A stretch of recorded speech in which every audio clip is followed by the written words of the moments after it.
Primeiramente, eu quero agradecer a presença dos pais aqui, dos familiares. Algumas crianças, os pais não puderam estar, mas estão seus avós. Alguns são os padrinhos e as madrinhas. E obrigado, porque não existe catequese das crianças sem vocês. E gostaria de reafirmar que a missa de hoje, com a introdução no catecumenato dessas crianças que foram uma por uma visitadas, foi um trabalho de evangelização das nossas catequistas, que merece uma salva de palmas aqui da nossa paróquia. Isso mesmo. Então, parabéns por essas catequistas que visitaram as casas, que foram fazer o pré-catecumenato nas famílias de vocês. Antes a igreja ficava esperando as crianças virem. Hoje é a igreja quem vai através dos catequistas nas casas, justamente para dizer que a catequese não é só feita pela criança, a catequese é feita pela família inteira. Quem assume a responsabilidade de ir por 2 anos, se preparando até a primeira comunhão, não é a criança somente, são os pais. Por isso mesmo, a partir de hoje, queridos pais, vocês assumiram um compromisso que vai comprometer também vocês dois. Não é só a criança que está comprometida. A igreja entendeu, depois de ter perdido muitos fiéis, que o erro não estava exatamente na parte de cima, mas na base da igreja católica. E a base da igreja católica são as famílias, são as crianças.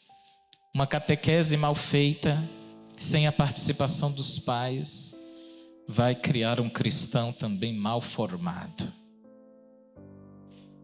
E a catequese não para nessa idade. Todos os católicos que só se preocuparam em aprofundar a sua fé quando tinham 7, 8, 9 anos de idade, hoje são católicos ultrapassados. Porque a nossa fé, meus irmãos, ela se atualiza. Ela requer aprofundamento. Então, eu convido os pais a fazerem catequese junto com seus filhos, a acompanharem os seus filhos. Só assim pode dar certo o sonho de família. Olha o que Jesus disse no evangelho de hoje. Quando o Filho do Homem vier, 2 homens estarão trabalhando, um será levado, o outro será deixado. 2 mulheres estarão moendo, uma será levada, outra será deixada. Por que isso? Não depende do que essa criança esteja vestida, não depende se ela fala melhor ou pior, depende da catequese, do que ela leva no seu coração. Porque uma catequese bem feita leva essas crianças a terem um encontro com Jesus Cristo. E uma pessoa, uma vez encontrada por Jesus Cristo, nunca mais ela é a mesma. Quem me diz isso não sou eu, é a Bíblia. Zaqueu, a mulher adúltera, samaritana, todos que encontraram Jesus tiveram suas vidas transformadas. Assim acontecerá com essas crianças se vocês, pais, acompanharem-nas. Nunca permitam, queridos pais, que a primeira oração seja aprendida na escola ou na igreja. Quem tem que ensinar a primeira oração é você dentro de casa. Uma boa mãe, um bom pai que se preze, não dá esse disparate de as crianças, seus filhos, aprenderem o nome do pai na rua.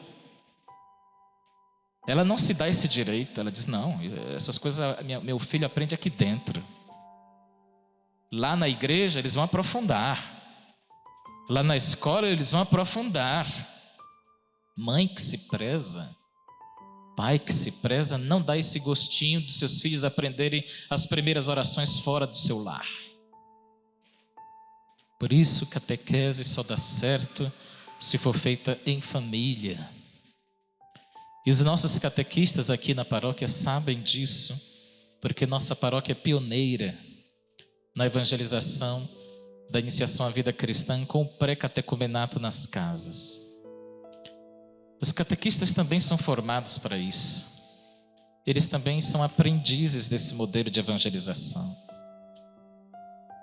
Se uma criança como essa, com 9 anos de idade, Vem à missa.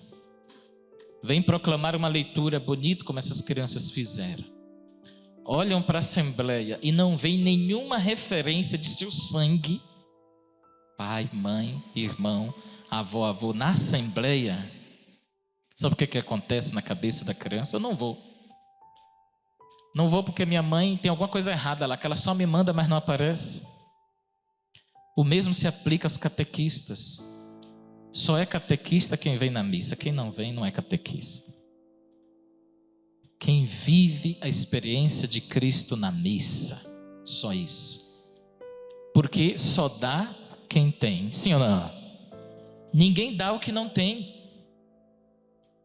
Um pai, uma mãe, um catequista só pode oferecer para uma criança a fé se ela tiver fé.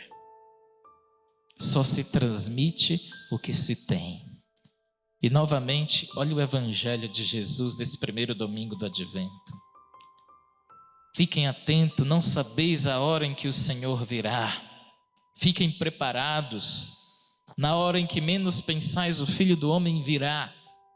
Não é para ter medo dessas palavras de Jesus, é para ter esperança. Na igreja e em casa, as crianças aprendem a ter um dom do Espírito Santo, um fruto do Espírito Santo chamado temor de Deus. Quem já ouviu falar no temor de Deus, levante a mão para a gente ver. Temor de Deus não é medo de Deus. Temor de Deus é o respeito pelas coisas sagradas. No tempo de Noé, antes do dilúvio, o evangelho diz que as pessoas comiam, bebiam, Noé avisava, olha, vai vir o dilúvio, venham se proteger na arca. As pessoas não estavam nem aí.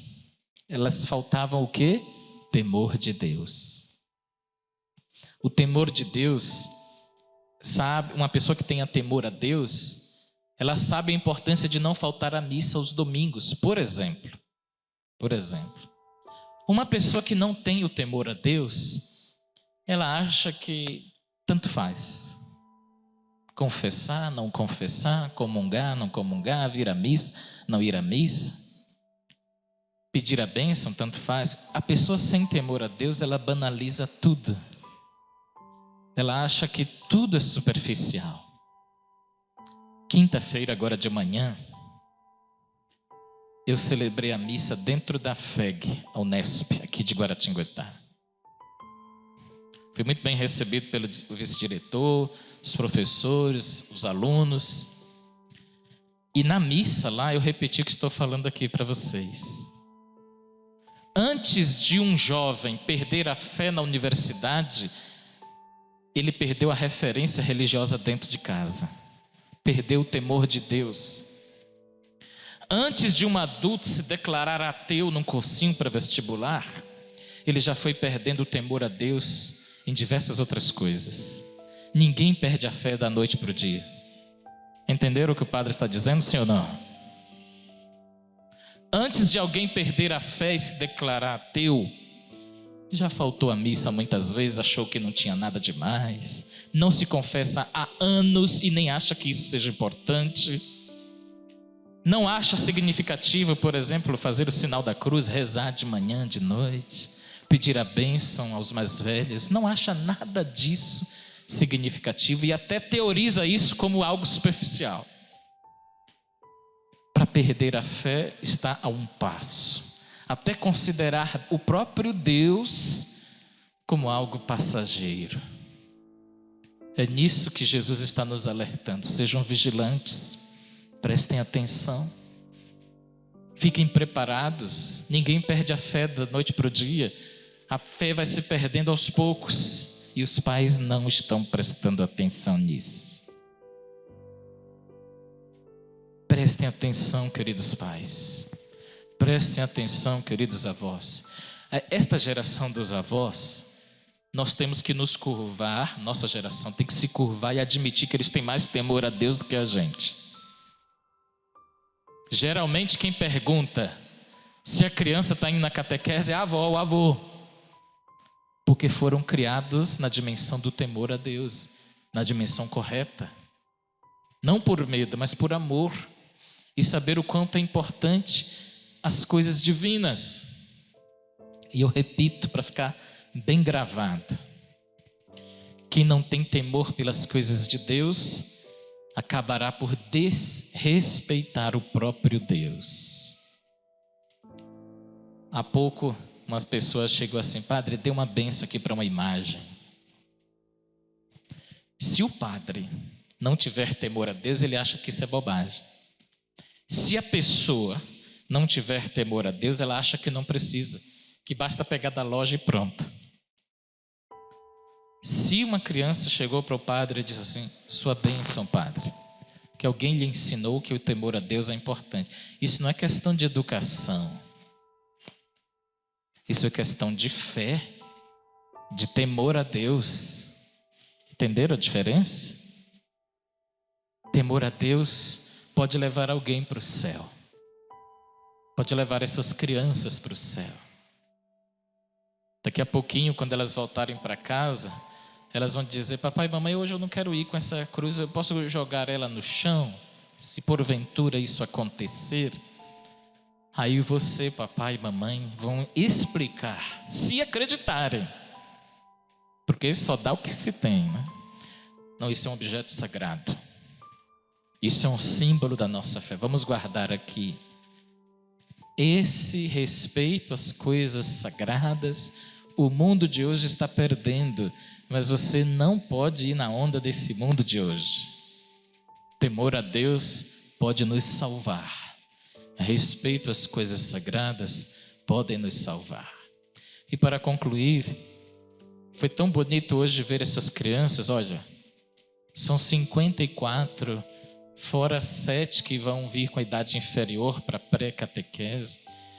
Tem cerca de 78 a 80 crianças já em processo de primeira Eucaristia o ano que vem. Particularmente, eu sei do trabalho de cada catequista e do que é desenvolvido nas nossas catequeses aqui na minha paróquia. E eu tenho certeza e a confiança de que nós estamos fazendo o melhor pela educação religiosa dos seus filhos. Porque aqui está o futuro prefeito de Guaratinguetá, por exemplo, a primeira-dama, ou a prefeita, ou um bom professor, ou um bom padre, uma boa irmã. Enfim, aqui estará o futuro da nossa cidade. Uma pessoa que, a depender de como for catequizado, com a ajuda de seus pais, poderá fazer a diferença na cidade inteira, ou quem sabe até fora dela. Uma pessoa bem catequizada faz muita diferença no mundo de hoje. Uma pessoa que recebeu uma boa catequese, ela faz toda a diferença até na pessoa que ela vai escolher para ser o seu esposo ou a sua esposa. Ela vai ter critérios, ela vai ter virtudes, ela não vai dar um passo qualquer. Ela vai se valorizar o suficiente para esperar e escolher uma pessoa de valor também. Ela vai pensar: meus pais me educaram tão bem, me transmitiram tão bem a fé, que eu não posso dar pérolas aos porcos. Se valoriza e valoriza o outro também. Pensemos nisso, queridos irmãos. Esta homilia é mais para gente grande do que propriamente para os pequenos, que terão 2 anos de cada semana estarem sendo instruídos na fé. Mas, queridos pais, eu espero sempre vos encontrar aqui a cada domingo, para juntos, padre, pastor, ovelhas, nós fazermos também a nossa catequese. Você acabou de assistir esse vídeo, eu te convido a se inscrever nesse canal no YouTube, Padre Aloísio Mota, curtir, comentar, dar a sua opinião e compartilhar esse vídeo. É assim que nós, através do YouTube, conseguimos evangelizar, levando a palavra de Deus para todos os seus familiares e amigos. Deus te abençoe.